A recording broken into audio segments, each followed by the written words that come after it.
Hello दोस्तों, welcome to my channel live study के YouTube channel पे आप सभी दोस्तों का स्वागत है। करंट अफेयर के सेशन में दूसरा भाग है। जीएस वर्ड का मैग्नीज है और मोस्ट इम्पोर्टेंट करंट अफेयर है।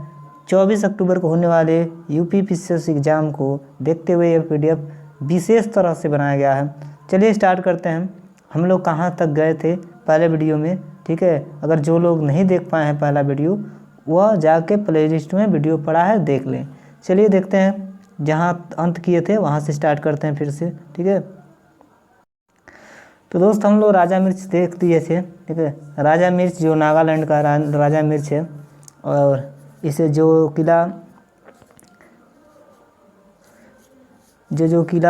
ठीक कहा जाता है मिर्च, ठीक है। इसे भूतिया मिर्च भी कहिए। चलिए तो नेक्स्ट लेते हैं। नेक्स्ट है संत सामंदर, ठीक है। संत सामंदर क्या है, इसके बारे में डिस्कस कर लेते हैं थोड़ा। संत सामंदर हाल ही में ऑस्ट्रेलिया की राष्ट्रीय गैलरी द्वारा एशिया कला संग्रह में असंत सामंतर की मूर्ति सभी सहित कितने 14 कलाकृतियों भारत को लौटाने की घोषणा की है। ये चर्चा में इसीलिए रहा, ठीक है, कि ऑस्ट्रेलिया की राष्ट्रीय गैलरी ने के द्वारा एशियाई कला संग्रह से, ठीक है, संत सामंदर की मूर्ति सहित 14 कलाकृतियों को भारत लौटाने की घोषणा की है। किसने? ऑस्ट्रेलिया ने। तो नृत्य मुद्रा में बाल संत सामंदर की यह प्रतिभा 12वीं शताब्दी के चोल वंश से संबंधित है। ये मोस्ट इम्पोर्टेंट प्रश्न है, ठीक है। ये मोस्ट इम्पोर्टेंट है, दी गई है। सामंतर दक्षिण भारत के सक्रिय तीरसेठ नयनार संतों में से एक थे। इन संतों ने भक्ति, कविता और गीतों के माध्यम से शिव की आराधना और लोकप्रिय बनाने की महत्वपूर्ण भूमिका निभाई थी। तो अभी प्रश्न पूछ सकता है, संत सामंदर की, ठीक है, किस देश ने या कौन देश ने 14 कलाकृतियों की लौटाने की घोषणा की है? तो ऑप्शन दे सकता है ऑस्ट्रेलिया, ऐसे रूस, चाइना, ठीक है। कभी अगर ऑस्ट्रेलिया का नाम दे दे तो पूछ सकता है कि कितनी कलाकृतियाँ को लौटाने के दी है, तो याद करेगा 14 यानी कि 14, ठीक है। नेक्स्ट है मुल्ला पेरिया बांध। ये मुल्ला पेरिया बांध कहाँ पे है, इसके बारे में देखते हैं। हाल ही में सर्वोच्च न्यायालय ने मुल्ला पेरिया बांध पर्यवेक्षक समिति को बांध की सुरक्षा से संबंधित मुद्दों पर निर्देश जारी करने का आदेश दिया है। किसने? सर्वोच्च न्यायालय ने। तमिलनाडु ने बांध के वक्र नियम को अंतिम रूप से देरी के लिए केरल को दोषी ठहराया है, ठीक है। चलिए, ये बांध कहाँ बनाया गया है, कहाँ बन रहा है, ये याद करने का विषय है, ठीक है।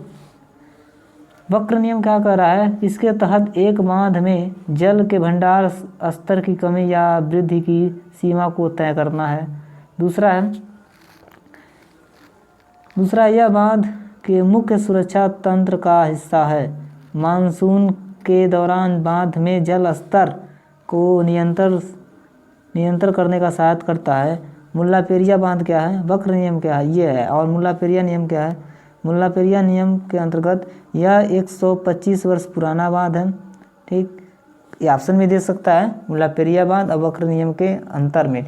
यह केरल के इडुक्की जिले में मुल्लायार तथा पेरिया नदी के संगम पर स्थित है।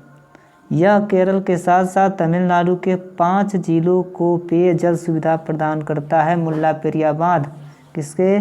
5 जिलों को करता है, तमिलनाडु में स्थित है, ठीक है। अब देखते हैं विश्व का सबसे ऊंचा रेलवे आर्क ब्रिज। ये किसने बनाया है? वर्ल्ड का सबसे ऊंचा रेलवे आर्क ब्रिज केंद्र शासित प्रदेश जम्मू कश्मीर के रियासी जिले के चिनाव नदी पर विश्व का सबसे ऊंचा आर्क रेलवे पुल का निर्माण भारतीय इंजीनियरिंग ने रच दिया है। यानी कि भारतीय इंजीनियरों ने इतिहास रचा है। ठीक है। और कहाँ बना है, केंद्र शासित प्रदेश जम्मू कश्मीर, ये याद रखने का बात है। और रियासी ज़िले में स्थित है, ये याद। और किस नदी पे, चिनाब नदी पे, ठीक है। अब याद कर लेते हैं कि चिनाब नदी पे है ये जम्मू कश्मीर में है, केंद्र शासित प्रदेश में रियासी ज़िले में स्थित है, चिनाब नदी पे है, ठीक है।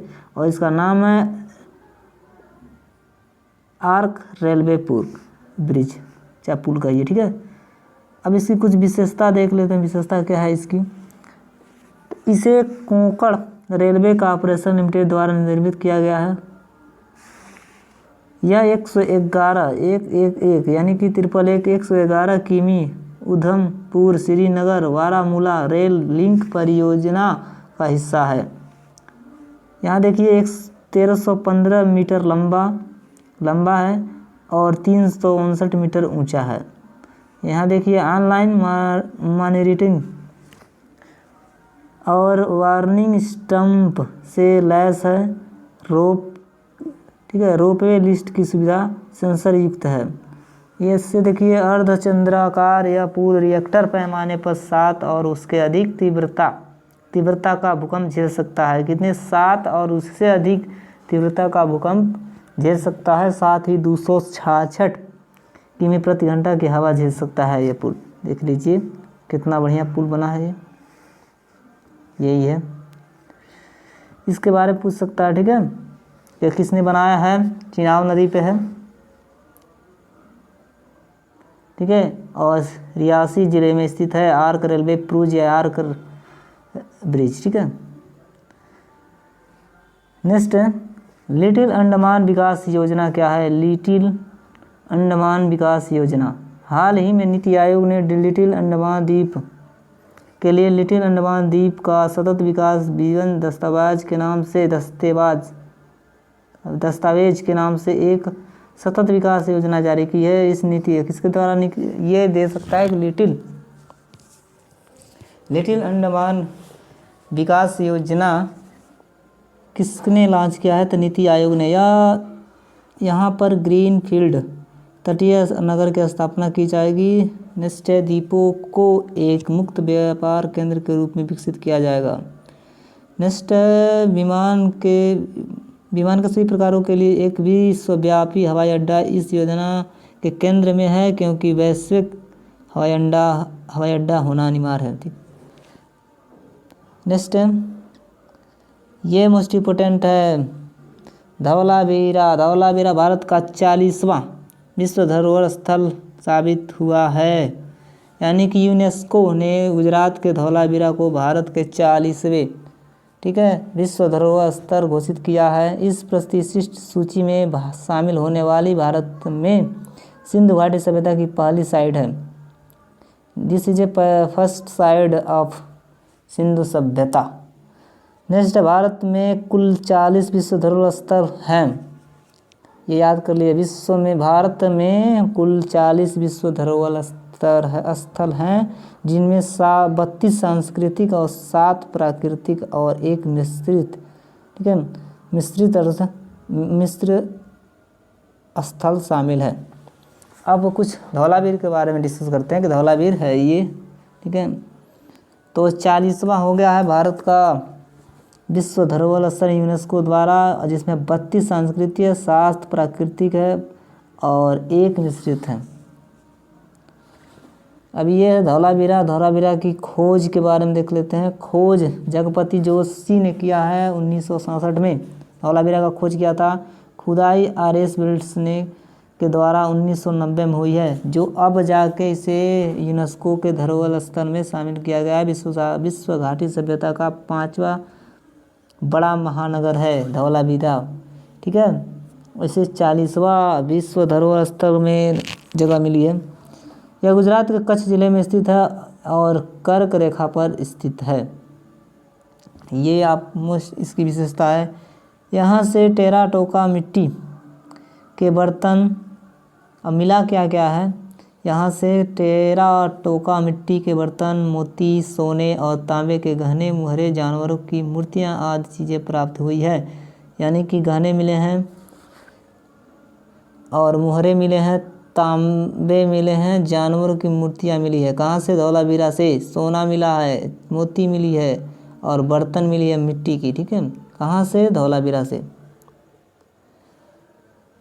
अब देख लिए, अब गुजरात में धौलावीरा के अलावा 3 अन्य यूनेस्को विश्व धरोहर स्थल है। गुजरात के 3 अन्य भी है, यानी कि 4 हो गया, यानी कि टोटल एक तो धौलावीरा हो गया, फिर दूसरा है अहमदाबाद का ऐतिहासिक शहर 2017 में दिया गया था यूनेस्को में, और रानी की वाव पाटन 2014 में, और चंपानेर और पावागढ़ के। ठीक है, इसको मिला के 4 हो गया, 3 पहले से था। नेक्स्ट है कालबेलिया नृत्य। कालबेलिया नृत्य किससे संबंधित है? कहाँ से उत्पन्न हुई है कालबेलिया नृत्य? हाल ही में कोविड-19 महामारी के कारण कालबेलिया नृत्य करने वाले छात्रों के बीच चेवाड़िया नामक एक ऐप लोकप्रियता प्राप्त कर रहा है। ठीक है, इसने मतलब एक ऐप लॉन्च किया है, किसने? कालबेलिया नृत्य करने वाले छात्रों की तरफ से। ठीक है, उस पर अब कोविड-19 के अंतर्गत अपना नृत्य अपलोड कर रहे होंगे। इस नृत्य को 2001 में यूनेस्को की अमूर्त सूची में शामिल किया गया था। किसको? कालबेलिया नृत्य को। यह कालबेलिया समुदाय के पारंपरिक जीवन शैली की एक अभिव्यक्ति है। यह एक राजस्थानी जनजाति है। ठीक है, ये राजस्थानी जनजाति है और इनकी एक समुदाय है। ठीक है, और यूनेस्को में इनकी जो नृत्य हैं 2010 में कहाँ रखा गया था? यूनेस्को के सूची में शामिल है। नेक्स्ट है विश्व धरोहर स्थलों की अस्थायी सूची में 6 स्थल शामिल किए गए हैं, यानी कि 40 तो हो गए हैं। ठीक है, लेकिन 6 और उसमें स्थल में शामिल करने के लिए अस्थायी रूप से, अभी अस्थायी रूप से दिया गया। हाल ही में 6 भारतीय स्थलों, देख लेते हैं हाल ही में 6 भारतीय स्थलों को यूनेस्को के विश्व धरोहर स्थल की अस्थायी सूची में जोड़ा गया है। इस सूची में भारत के अब तक 13 अप्रैल 2021 की स्थिति के अनुसार कुल 46 स्थल शामिल किए गए हैं। ठीक है,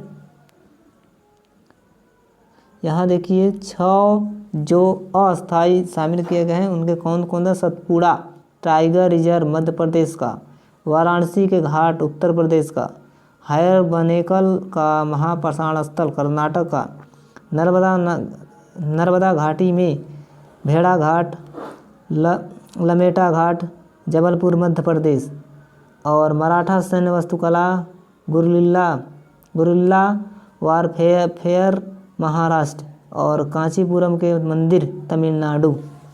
यानी कि मध्य प्रदेश का 2 जगह का, और एक उत्तर प्रदेश, एक कर्नाटक, महाराष्ट्र और तमिलनाडु। ठीक है, अब आता कुंभ मेला।